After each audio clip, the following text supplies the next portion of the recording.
por ser ali no continente africano, naquele período, sul do Egito, tinha pele negra, então ele já destoava, né? Ele já destoava ali um pouco, né, de quem estava em Jerusalém, que a pele era um pouco mais clara, bem mais clara, né? Então ele tinha uma pele negra, provavelmente, tudo indica, né? E então Deus amou esse homem desde o início, porque ele teve o privilégio de conhecer Deus de alguma forma, e a gente falou um pouco de como ele pode ter vindo a conhecer através da influência de Salomão, com a rainha de Sabá, pode ter sido por esse canal, pode ter sido por outro, a gente não sabe. A gente vê em Gênesis 14, muitos séculos antes, do período do próprio Salomão, lá na época de Abraão, que havia Melquisedeque, o rei de Salém, que já adorava a Deus, e que Abraão prestou dízimos e ofertas, ou seja, era um servo do Senhor muito mais prestigiado do que o próprio Abraão. Então, como foi que aquele Melquisedeque descobriu o Senhor? Não sabemos. Então, tem muitas histórias que a gente não sabe, mas que certamente o Senhor nosso Deus foi proclamado na antiguidade em muitos povos que a gente não tem ideia. A Bíblia só recorta a história de Israel e das nações próximas que ouviram falar do Senhor nosso Deus. Isso nos ajuda a entender que o projeto missionário de Deus, desde o Antigo até o Novo Testamento, é para o mundo todo. Então, assim, a gente não está... Óbvio que a gente não quer estabelecer a igreja correta e a igreja batista. Não é isso. Mas o pensamento correto é a fé no Senhor Jesus Cristo. E é isso que tem que ser proclamado pelos missionários, por nós, e o mundo todo deve conhecer o Senhor, porque esta é a verdade. Não tem outra verdade que suplante essa, que seja mais excelente, mais importante do que essa. Essa história que estamos estudando trata exatamente disso, e nós vamos pegar exatamente de Atos, capítulo 8, verso 30. Esse homem estava viajando ali na sua carruagem, era uma carruagem coberta, obviamente, ele era rico, puxado por cavalos, talvez bois, mas muito provavelmente por cavalos. E então no verso 30 nós lemos: correndo Filipe ouviu ler o profeta Isaías e perguntou: compreendes o que vens lendo? E ele respondeu: como poderei entender se alguém não me explicar? E convidou Filipe a subir e a sentar-se junto a ele. A carruagem, obviamente, ela não ia muito rápido, dava para um homem correndo acompanhar, foi o caso de Filipe, mas deve ter sido cômico, né? Você está ali na sua carruagem, lendo, de repente vem um rosto pulando aqui do lado, porque ele devia vir correndo e dava um puladinho. Imagino, na minha cabeça, para poder enxergar quem estava lá dentro. Deve ter sido até engraçado, né? E o etíope se assustou. O que é isso? Né? É o servo de Deus, que veio para lhe explicar o profeta Isaías. Já pensou? Você faria isso? Você saía correndo atrás de uma carruagem e pulava ali. Você está entendendo? E você se oferecer para explicar. É assim que a gente deve proclamar o Evangelho. Lembrando, Filipe não era um apóstolo. Filipe não, era um diácono da igreja. Né? Eu quero dizer assim, ele não era um apóstolo, um homem poderoso no sentido que os apóstolos eram, mas era um servo de Deus, um diácono que estava interessado em pregar o Evangelho. Todo crente em Jesus deve ter o mesmo procedimento de Filipe aqui. E Filipe, então, subiu ali para explicar o texto, que é o texto que nós vamos ler aqui. E aí, que passeio maravilhoso, né? Sentou ali na carruagem, foram juntos, e Filipe foi explicando, certamente, Isaías, e talvez até o contexto maior do Antigo Testamento, desde Gênesis 3,15 até chegar a Isaías. Uma coisa maravilhosa da Bíblia, primeiro é que, além de ensinar sobre Deus, é claro, mas a Bíblia ela é arqueologicamente comprovada. No dia que você tirar umas férias e tiver tempo, adquira um livro de arqueologia bíblica e veja como os arqueólogos comprovaram os dados bíblicos. Você fica abismado. Eles estudaram aquilo para derrubar o contexto bíblico e eles acabaram comprovando. Então você fica maravilhado como Deus ele vai comprovando as coisas ali e como a Escritura ela tem veracidade no que diz, desde o período antigo de Abraão, Isaac e Jacó, período do Egito, até chegar no período do Senhor Jesus Cristo. E então você percebe o plano de Deus de levar aquela mensagem do Salvador, em Gênesis 3,15, até os dias do Senhor Jesus Cristo. E, obviamente, a Bíblia se encerra com Apocalipse, que é a mensagem do retorno do Senhor Jesus Cristo. Apocalipse, o nome do livro é Apocalipse para nós, mas no livro o nome é As Revelações do Senhor Jesus Cristo. Então, é Jesus se revelando de como ele vai voltar, obviamente, na sua segunda vinda. E então Filipe começa a explicar o texto de Isaías 53, do verso 7 ao verso 8. Vamos ler Atos 8:32, que é a citação do texto de Isaías 53, do verso 7 ao verso 8. Olha, Atos 8:32. Ora, a passagem da Escritura que estava lendo era esta: foi levado como ovelha ao matadouro, e como um cordeiro mudo perante o seu tosqueador, assim ele não abriu a boca. Na sua humilhação lhe negaram justiça. Quem lhe poderá descrever a geração? Porque da terra a sua vida é tirada. Então o eunuco disse a Filipe: peço-te que me expliques a quem se refere o profeta. Fala de si mesmo ou de algum outro? Então essa era a grande questão, era a dúvida que ele tinha. Quem é esse que não teve justiça, que foi levado mudo perante ali o matadouro? Quem é esse? Eu preciso saber. É o profeta Isaías? A dúvida do etíope eunuco ela é muito pertinente, porque lá em Isaías 61, verso 1 e 2, a gente também pergunta, o profeta trata dele mesmo ou trata do Messias? É o texto que fala que ele é ungido, né, pelo Senhor. Então você fica pensando, e obviamente está falando do Messias, daquele que há de vir, mas muitas vezes o profeta se coloca na posição de um Messias humano, falho e imperfeito, para representar o Messias divino, rei, guerreiro, que virá estabelecer o governo de Deus. E, obviamente, não tem todo o diálogo aqui, mas ele explica que aquela pessoa a quem Isaías está se referindo é o descendente da mulher de Gênesis 3,15. Ah, mas ele não está dizendo isso aqui. Mas olha o verso 33. Então Filipe explicou, e começando por esta passagem da Escritura, anunciou-lhe a Jesus.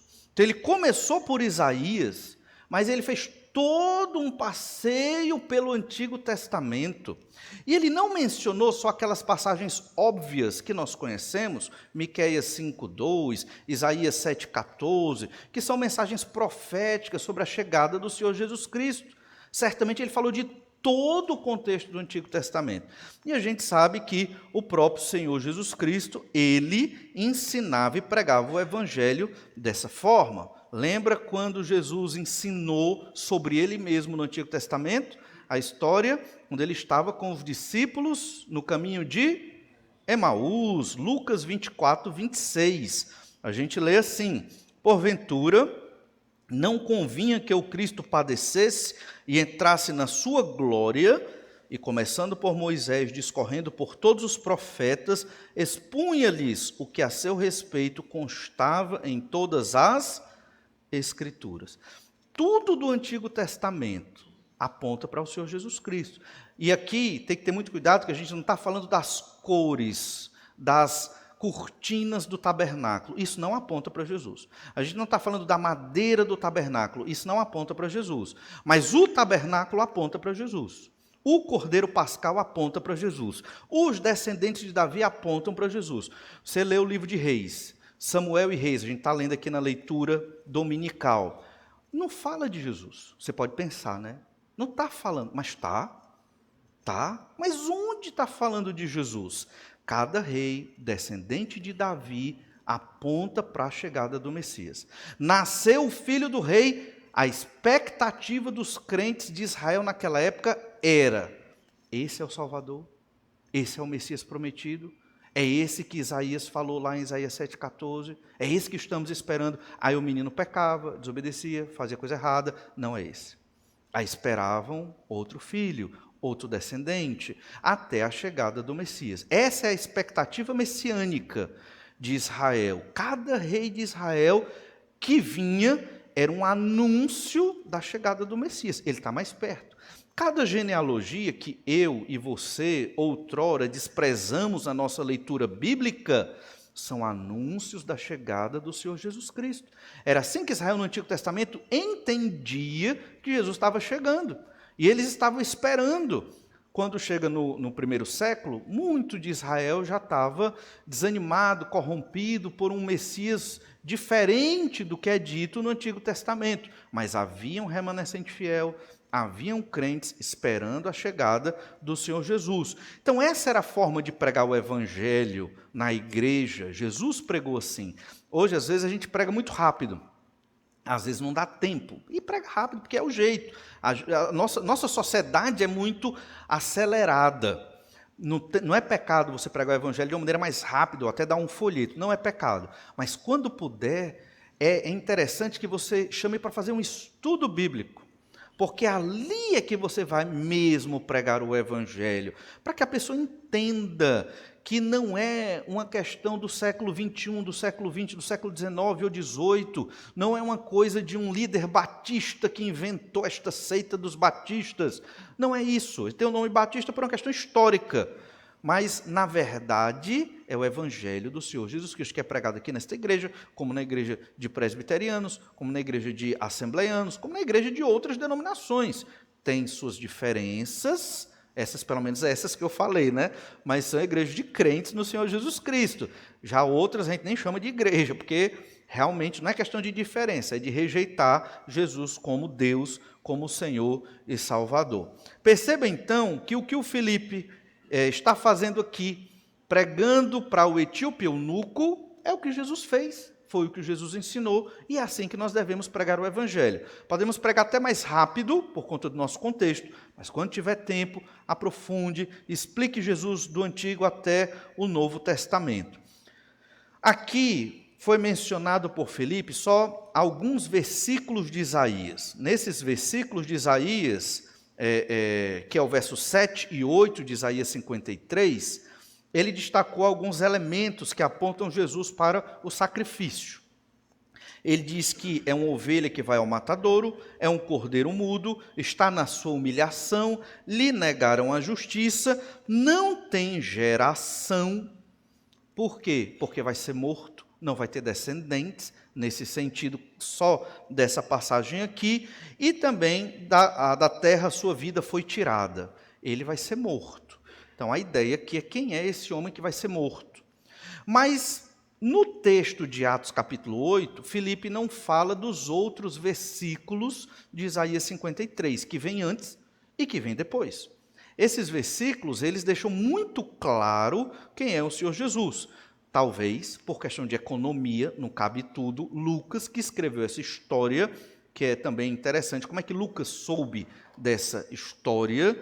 A gente vai perceber um pouco sobre a vida de Filipe, ele foi para Cesareia, Paulo também encontrou Filipe lá em Cesareia, Lucas era da equipe do apóstolo Paulo, possivelmente foi ali naquelas conversas que Lucas soube da história do etíope eunuco e registrou no livro de Atos dos Apóstolos. Isso é uma possibilidade muito plausível, mas Deus pode ter revelado para Lucas essa história e ele colocou, porque ela é importante para fechar essa fase da expansão do evangelho aos samaritanos, não só aos samaritanos, mas aqui já começa até os confins da terra, porque está indo para um país bem distante de Israel em todos os aspectos aqui. Olhe o que vem um pouco antes, em Isaías 53, no verso 4. Certamente ele tomou sobre si as nossas enfermidades e as nossas dores levou sobre si.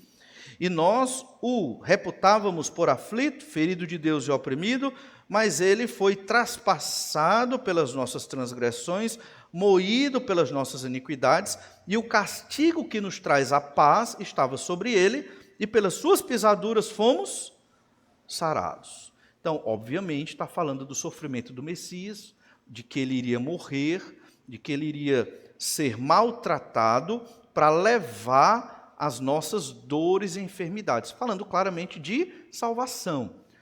O verso 32 e 33 de Atos 8 nos mostra apenas 2 versículos de Isaías 53, mas certamente ele já tinha passado por esses aqui, que nós acabamos de ler. E na sequência, é muito provável que Filipe leu com o etíope eunuco também, no verso 10, Isaías 53, 10, todavia ao Senhor agradou moê-lo, fazendo-o enfermar. Quando der ele a sua alma como oferta pelo pecado, verá a sua posteridade e prolongará os seus dias, e a vontade do Senhor prosperará nas suas mãos. Então ele deu a vida dele para poder ser oferta pelos pecadores. Ele pregou isso, certamente, na sequência do texto, para o etíope eunuco. E o verso 11, ele verá o fruto do penoso trabalho de sua alma e ficará satisfeito. O meu servo, o justo, com o seu conhecimento justificará muitos, porque as iniquidades deles levará sobre si. A obra expiatória de Jesus, levar as nossas iniquidades, nossos pecados, sobre ele, Cordeiro Pascal, que recebeu sobre ele a culpa dos nossos erros e dos nossos pecados. Essa é a essência do Evangelho. Por isso que o livro de Isaías é chamado o quinto Evangelho, ou o Evangelho do Antigo Testamento, porque claramente ele apresenta o Messias, o servo sofredor, como o Salvador. Por que os judeus não perceberam isso no primeiro século, os israelitas de modo geral? Que eles estavam preocupados com outras coisas. Estavam preocupados com o quê? O povo, libertação do Império Romano. Os olhos do povo eram: queremos nos ver livres do jugo romano. E os líderes estavam preocupados com o quê? Se livrar também da opressão romana, mas se aproveitando para ganhar dinheiro e para ter uma vida confortável, mesmo no meio da opressão. Quando o ser humano olha a realidade ao seu redor, se preocupando somente consigo mesmo, com o seu bem-estar terreno, ele esquece do Senhor Jesus Cristo. Israel queria um Messias, esperava um Messias, mas era o Messias que eles queriam, não era o Messias Jesus, que é o verdadeiro Salvador. Os sacerdotes, eu acho que eles nem queriam o Messias, eles queriam mais o dinheiro e uma vida tranquila, longe da perseguição romana, queriam uma vida realmente palaciana. Eles não estavam muito ligando para o sacrifício, para as ofertas que deveriam ser apresentadas diante do Senhor. O serviço do templo estava bem largado ali. Então ninguém estava se preocupando com o que Deus queria. Cada um em Israel naquele período se preocupava com os seus próprios interesses. E hoje, quantas igrejas realmente falam do Senhor Jesus Cristo? Não é verdade? Nós não sabemos, mas a gente entende que tem muita igreja aí que não fala da maneira adequada sobre o Senhor Jesus Cristo. Por isso é importante que nós, crentes em Jesus, leiamos a nossa Bíblia todo o dia. E ler aqui não é só passar o olho, é você investigar, estudar, para não ser enganado, porque está ficando cada vez mais difícil você encontrar, até na internet. Quando a gente vê na internet, a gente tem 2, 3 nomes, né, de pastores que você pode escutar, que são conhecidos, que vão ensinar o Evangelho. Os outros você já fica na dúvida. Então, temos que ficar atentos para não cair no mesmo erro que caíram ali os israelitas do primeiro século. O fato é que Filipe explicou para o etíope eunuco tudo o que era dito a respeito do Senhor Jesus Cristo, e ele anunciou Jesus usando todo o Antigo Testamento. Então nós podemos fazer isso também, só que nós já temos o Novo Testamento, temos a Epístola de Paulo aos Romanos, aos Gálatas, o Evangelho de João, que são livros muito úteis e até fáceis para nós usarmos para pregar o Evangelho. Verso 36, então. Seguindo eles caminham fora, chegando a certo lugar onde havia água, disse o eunuco: eis aqui água, quem impede que seja eu batizado? E aqui vem a terceira verdade. A fé em Jesus, ela tem que ser pública. Tudo bem que naquela viagem não tinha nenhum público ali. Era só o etíope eunuco, Filipe, alguém que cuidava da carruagem, 2, 3 servos, talvez uns seguranças, porque, afinal de contas, ele era rico, Ele não viajou, ele viajou com muitas malas, com muito dinheiro ali, então devia, usando aqui a imaginação, talvez até mais pessoas ali para proteger, uma viagem arriscada e perigosa. Ele era como se fosse o primeiro-ministro de uma nação, então ele devia estar bem equipado. Mas, em um certo sentido, foi pública, porque o etíope quis ser batizado. Olha, é interessantíssimo. Não foi Filipe que chegou para ele e disse: vamos fazer o curso para batismo agora. Você já ouviu o pastor falando isso? Chega para você, está lá na igreja, não sei quanto tempo, não se batizou. E aí, o curso de batismo, vai quando, né? Pois é. Não foi necessário isso acontecer. Foi ele que quis. Aí eu lhe pergunto, de onde é que esse etíope eunuco sabia disso? Na época, havia muitos tipos de batismos, como o de imersão. Havia o batismo das religiões de mistério, nas religiões gregas, onde as pessoas eram purificadas pela água, Havia o batismo de prosélitos, para você se tornar judaizante, você era um gentil, mas que gostava ali. Talvez, aqui também é total especulação, viu? Ele já fosse batizado como prosélito, porque ele ia para as festas em Jerusalém, talvez, já lia o profeta Isaías, ele poderia até ter sido batizado no batismo de prosélitos que os judeus faziam para com os gentios. Não tornava o gentio um judeu, mas era tipo um gentil amigo do judeu, digamos, né? Era algo assim. Havia esse tipo de batismo. Houve o batismo do arrependimento, que era o batismo de João o Batista, né? E, obviamente, o batismo no nome do Pai, do Filho e do Espírito Santo, com a chegada do Senhor Jesus Cristo.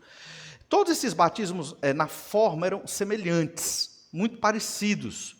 Mas a gente entende que o batismo em nome do Pai, do Filho e do Espírito Santo é para aqueles que creram no Senhor Jesus Cristo como Senhor e Salvador, e que esse batismo é um testemunho público de que essa pessoa creu em Jesus, se tornou um cristão. Infelizmente, esse nome foi muito esvaziado de significado. Nós somos cristãos porque seguimos o Senhor Jesus Cristo, nós não seguimos uma igreja, nós não seguimos líderes humanos, nós seguimos o Senhor Jesus Cristo. Você é membro dessa igreja. Deu a doida no pastor. Começamos a fazer coisas realmente antibíblicas. Não estou falando de detalhes, estou falando de coisas assim do pecado mesmo. Dentro desta igreja, então você ou vai contra, deve ir contra, obviamente, ou você procura outra igreja. Uma igreja bíblica. Não necessariamente batista, uma igreja que pregue o evangelho do Senhor Jesus Cristo. Nós não somos agarrados ou afiliados às tradições humanas. Nós seguimos o Senhor Jesus Cristo, que é Filho de Deus, que morreu na cruz pelos nossos pecados. Onde tiverem cristãos fiéis ali, que confessam Jesus como Senhor e Salvador, arrependidos dos seus pecados e seguindo em santificação, nós estamos ali. Pode ter outro nome a igreja deles, não me interessa o nome da igreja. Interessa que eles sejam fiéis ao Senhor Jesus, como a Bíblia ensina. E então ele quis ser batizado. Ele entendia, ele compreendia que era necessário um batismo e ele pediu. Eu confesso que é mais ou menos isso que a gente espera encontrar na igreja, que os novos convertidos peçam. Você acha que eu estou pedindo demais como pastor? Acho que não.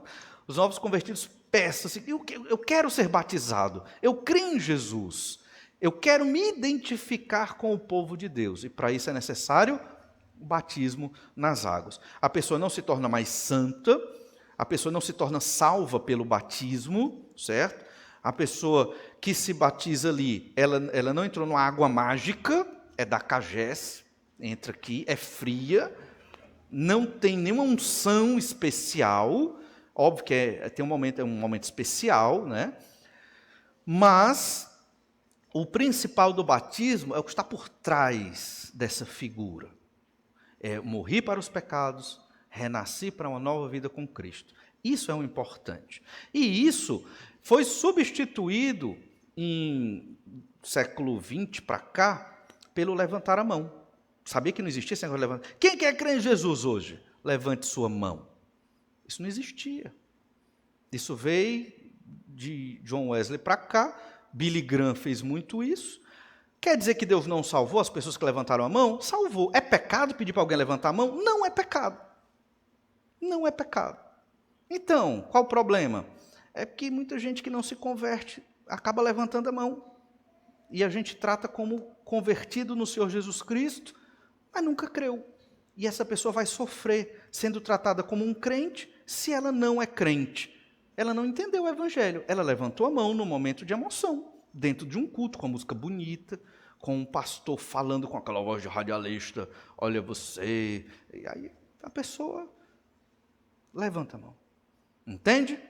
Então, o interessante, está aqui pregando o evangelho, o pastor, em qualquer igreja que seja, de repente levanta uma pessoa e diz, pastor, eu estou arrependido dos meus pecados, eu quero crer em Jesus. É isso que tem que acontecer. Entende? É isso que tem que acontecer. Se não for na hora do culto, é depois do culto, pastor, eu entendi o evangelho, estou arrependido dos meus pecados. Aí a gente no outro culto chama e apresenta, aqui é um irmão agora, creio em Jesus. Tem que partir do pecador. Entende? O pecador tem que entender o evangelho, tem que suplicar a Jesus pela salvação. A gente não tem que facilitar. A gente prega o evangelho. Também não tem que dificultar, claro, né?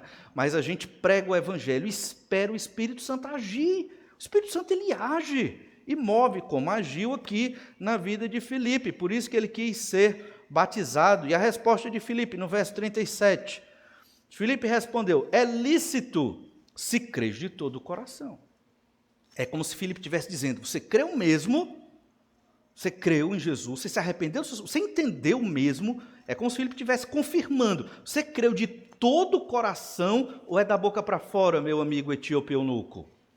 É isso que ele está querendo dizer. E o etíope confirma, e respondendo ele disse, creio que Jesus Cristo é o Filho de Deus. Com essa confissão, ele está dizendo tudo o que a gente conhece do Evangelho. Ele está dizendo, creio que Jesus é esse que Isaías está falando. Creio que Jesus Cristo morreu numa cruz pelos meus pecados e restou ao terceiro dia, me trazendo uma nova vida. Eu creio em tudo isso. E então, mandou parar o carro, ambos desceram a água e Filipe batizou o eunuco. Você percebe o relato da conversão, como é maravilhoso aqui? Você percebe que Filipe, ele não usou artifícios humanos para manipular a conversão deste homem rico, poderoso na sua nação. Você percebe que Filipe só explicou o evangelho, que ele já estava lendo, esse homem já estava lendo a Bíblia, e que Filipe só explicou o texto, dizendo que aquele que iria morrer, que na perspectiva de Isaías iria morrer, e que o profeta estava anunciando, e que ia para o matadouro, e queria sarar as nossas dores, carregar as nossas iniquidades sobre si, era Jesus. Foi isso que Filipe fez. É isso que nós devemos fazer. Nós não precisamos ter uma grande oratória, nós não precisamos ter um poder argumentativo incrível. Não precisamos. Nós precisamos saber da Bíblia. É simples. Conhecer a palavra de Deus e explicar para as pessoas. E Deus vai agir e o Senhor vai resolver a questão daquele pecador. Observe que aqui, e aqui é um detalhe importante, é que eles pararam e ambos desceram a água para ser batizado. O texto que melhor fala do sentido do batismo é Romanos 6, do 1 ao 5, que diz assim, que diremos, pois? Romanos 6, do 1 ao 5. Que diremos, pois? Permaneceremos no pecado para que seja a graça mais abundante? De modo nenhum. Como viveremos ainda no pecado nós, os que para ele morremos? A resposta é óbvia, não viveremos. Ou porventura ignorais que todos nós que fomos batizados em Cristo Jesus, fomos batizados na sua morte? A resposta é, não ignoramos isso. Sabemos que fomos batizados na morte de Jesus. Fomos, pois, sepultados com ele na morte pelo batismo, para que, como Cristo foi ressuscitado dentre os mortos pela glória do Pai, assim também nós, em novidade de vida, assim também andemos nós em novidade de vida.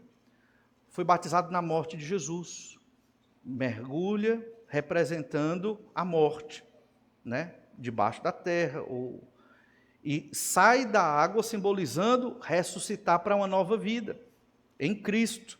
Verso 5, Porque se fomos unidos com ele na semelhança da sua morte, certamente o seremos também na semelhança da sua ressurreição. E eu entendo aqui que batismo se refere ao batismo nas águas mesmo. Então, o símbolo do batismo não é só o elemento água. O símbolo do batismo envolve o mergulhar e o sair da água. Então, é por isso que eles desceram a água. Esse homem, na sua carruagem, rico, com servos, você acha que ele não tinha água dentro da carruagem dele? O que é que você acha? Claro que tinha. E um bom recipiente de água. Ele estava atravessando um deserto de carruagem. Ele não ia atravessar esse deserto com pouca água. Se o símbolo do batismo fosse só a água, Filipe dizia, você tem um pouquinho de água aí, uma jarra d'água? Ah, tem aqui muita água. Pois então, me batize, Filipe. Aí Filipe pegava a água, fazia uma cruz na testa dele, batizou.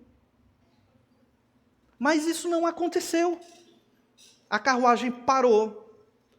Eles encontraram um local com água, desceram a água. E no verso 39, quando saíram da água, eles entraram na água, eles saíram da água.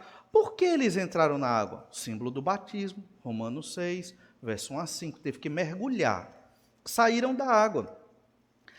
O Espírito do Senhor arrebatou a Filipe, não o vendo mais o eunuco, e este foi seguindo o seu caminho, cheio de júbilo. Quem seguiu o seu caminho? O etíope eunuco seguiu o seu caminho para a Etiópia. Nosso Sudão moderno estava feliz. Agora ele era um cristão. Agora ele tinha crido no Senhor Jesus Cristo, estava batizado. Para qual igreja ele iria? Não tinha igreja onde ele iria, né? Onde ele ia. Ou seja, ele ia plantar uma igreja.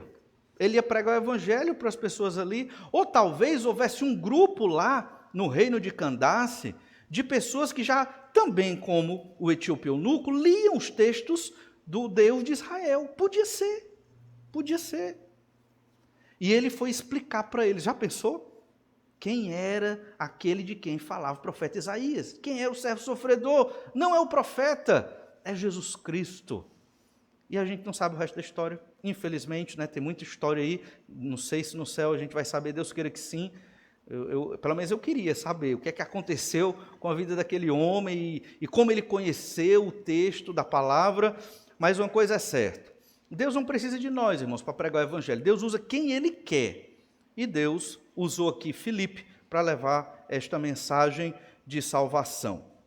Interessante que no verso 39, diz ainda, o Espírito do Senhor arrebatou a Filipe. Ou seja, ali foi uma missão toda especial.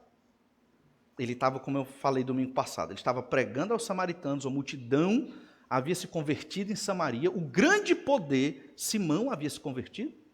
De repente ele some, chega lá numa carruagem, prega o evangelho, daqui a pouco some de novo e aparece no outro canto. Quer dizer, Deus queria que esse etíope eunuco se convertesse. Incrível, né? Talvez hoje não fosse necessário, né, um diácono ser teletransportado de uma região para outra, né? Talvez hoje o etíope eunuco ligasse seu YouTube, assistisse uma pregação ali e cresce em Jesus. Então, hoje é diferente. Naquela época foi necessário isso. Hoje não. Hoje tem outras tecnologias, ou melhor, tem tecnologias. O fato é que ele foi para outra região. Verso 40. Mas Filipe veio achar-se em Azoto, e passando além, evangelizava todas as cidades até chegar a Cesareia. Então ele subiu até chegar em Cesareia, que era lá no norte, perto da Galileia, foi pregando o evangelho ali. Lá, chegando, Filipe plantou uma igreja em Cesareia. Lá em Atos 21, verso 8, no dia seguinte, partimos e fomos para Cesareia. Isso Lucas, que está escrevendo o livro de Atos, que faz parte da equipe missionária de Paulo. No dia seguinte, partimos e fomos para Cesareia. E entrando na casa de Filipe, o evangelista, que era um dos 7, ficamos com ele. Tinha 4 filhos donzelas que profetizavam. É muito interessante esse detalhe. Quer dizer que ele tinha 4 filhas, donzelas preparadas para o casamento. Aí você faz um cálculo de idade dessas moças, provavelmente de 13, 14 anos. Vamos supor, que é uma estatística, né? Uma média. 13, 14, 15, 16. Idades onde as moças se casavam naquele período. E você volta no tempo para ver o período dessa história, era muito provável que Filipe tivesse uma esposa e pelo menos uma dessas filhas, ou 2 pequenas, isso se não nascesse gêmeas, tem muitas possibilidades. Ou seja, ele tinha família, ele tinha uma filha, talvez bem nova aqui, mas ele estava pregando o evangelho aos samaritanos. A história não conta onde é que estava a esposa de Filipe, não conta onde é que estavam as crianças, né, de Filipe aqui, mas ele estava envolvido. O que é que eu quero dizer com isso? Assim como nós, ele tinha as obrigações do lar também. Tinha esposa, tinha filhos, tinha coisas para fazer. Mas ele estava levando o evangelho, confiando no Senhor. E a missão dele parou em Cesareia. Lá ele planta uma igreja, muito provavelmente, e fica ali cuidando do evangelismo daquela cidade. Então, a missão de Deus para um servo dele, às vezes é como a de Paulo, né, bem extensa, às vezes é como a de Filipe. Tem um período em que ele evangelizou os samaritanos, pregou na costa, ficou em Cesareia e se aquietou por ali. E recebe o apóstolo Paulo, missionário, que chega lá para passar um tempo na casa dele. Isso nos mostra a dinâmica do evangelho, né? Então, como Deus tem lhe chamado para participar do plano missionário dele. O Senhor tem um plano missionário. O Senhor Jesus estabeleceu esse plano em Atos 1:8. O livro de Atos todo é o desenvolvimento do plano missionário do Senhor Jesus Cristo, que se expande até hoje. E aí onde você se encaixa? Qual a sua participação na proclamação do evangelho do Senhor Jesus Cristo? E é isso que esse texto quer nos dizer. O evangelho é para todos os povos. Atingiu os samaritanos, atingiu aqueles que moravam na antiga Etiópia, atingiu, obviamente, séculos depois, o continente americano, estamos nós aqui, asiático, tantas partes do mundo já ouviram falar do Senhor Jesus Cristo, mas muitas outras precisam ouvir. Você pode ser aquele que fica na igreja, ora, dá o suporte, amém, isso já é uma grande ajuda. Você pode ser aquele que vai para a linha de frente, como missionário, como o apóstolo Paulo, que também é maravilhoso. Pode ser como Filipe, um evangelista, planta uma igreja, cuida ali, tá? Evangelizando aqui, está sempre agindo na obra do Senhor. O importante, irmãos, é que estejamos envolvidos na proclamação do evangelho, entendendo, o evangelho não é só para nós, o evangelho não é só para os batistas, o evangelho é para todos os povos. Você pensa nos indianos, meu Deus, aquele povo idólatra, né, que come com os ratos, porque o rato é uma divindade. Veja uns videozinhos no YouTube sobre essas coisas, você vai ficar apavorado. Orar pelo povo indiano, orar pelos chineses, orar pelos europeus secularizados, longe do Senhor Jesus Cristo. E além de orar, como eu posso participar e contribuir com a expansão do evangelho do Senhor Jesus? Vamos orar, pedir que o Senhor nos abençoe e nos ajude a sermos cada vez mais participantes da obra do Senhor. Obrigado, Senhor Deus, pela bênção de hoje, por estarmos aqui reunidos para adorar ao Senhor, prestar culto a Ti, Pai amado, que tem nos sustentado em todos os aspectos. Nos ajuda a aprender com Filipe, termos disposição para anunciar o Teu Evangelho, falar da Tua palavra àqueles que estão perdidos. Nos dá também, Senhor Deus, pessoas como esse etíope eunuco, interessados pelo Teu Evangelho, para que nós sejamos úteis na proclamação, ó Pai da glória, do Teu nome a estes também. Te agradeço, ó Pai, por esse tempo, te agradecemos porque o Senhor é maravilhoso e tem nos motivado a anunciar a salvação em Jesus. Tudo isso nós oramos gratos a Ti, no nome de Jesus. Amém. Deus abençoe seu dia e seu almoço e até a noite às 18h30.